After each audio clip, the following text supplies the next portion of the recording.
আল্লাহর নবী পয়গম্বর মুসা আলাইহিস সালাম মাদায়েন শহর থেকে মিশরে রওনা হয়ে গেলেন। সাথে শুআইব নবীর মেয়ে, মুসা নবীর স্ত্রী সফুরা। অন্তঃসত্ত্বা পেটের মধ্যে বাচ্চা, পতির মধ্যে পেটে ব্যথা শুরু হয়ে গেল। শীতের দিন, শীতের রাত, মুসা নবী চতুর্দিকে তালাশ করে কোথায় একটু আগুন পাওয়া যায়। আগুনের তালাশে হঠাৎ করে তুর পাহাড়ের দিকে নজর করলেন।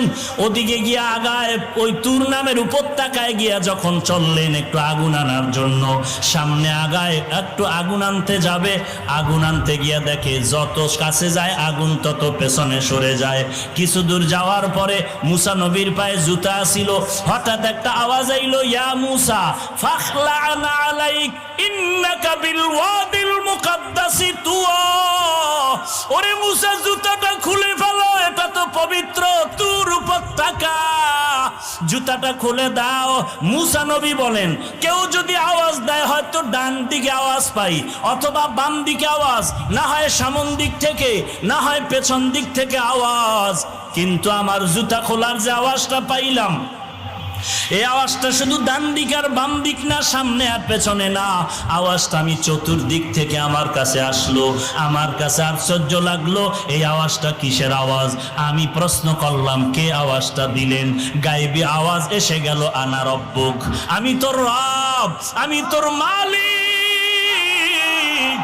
মুসা নবী বলে, রুবালিক, তোমার আওয়াজ এত সুন্দর,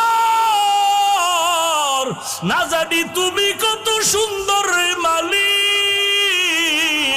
তোমার কুদরতি আওয়াজ এত সুন্দর, না জানি তুমি কত সুন্দর। মুসা নবী এই কথা বলে বলে, রব্বি আরিনি, রব্বি আরিনি, রব্বি আরিনি, ও আল্লাহ তুমি আমাকে একটু দেখা দাও, দেখা দাও, দেখা দাও। এতদিন তোমাকে না দেখিয়া নামাজ পড়েছি, এতদিন তোমাকে দেখতে পাই নাই, তুমি আল্লাহ জানি কেমন, তোমার আওয়াজ এত সুন্দর, না জানি আল্লাহ তুমি কত সুন্দর। আল্লাহ বলেন, লান তারানি, আমাকে দেখতে পারবি না রে মুসা, কারণ আমাকে দেখার মতো যেই পাওয়ার লাগবে সেই পাওয়ার তোমার মধ্যে নাই। ও বান্দা, যদি আমি আল্লাহকে দেখতে চাও, আমি মাওলার দেওয়া পাওয়ার ছাড়া দেখতে পারবা না। এরে নবীর উম্মতের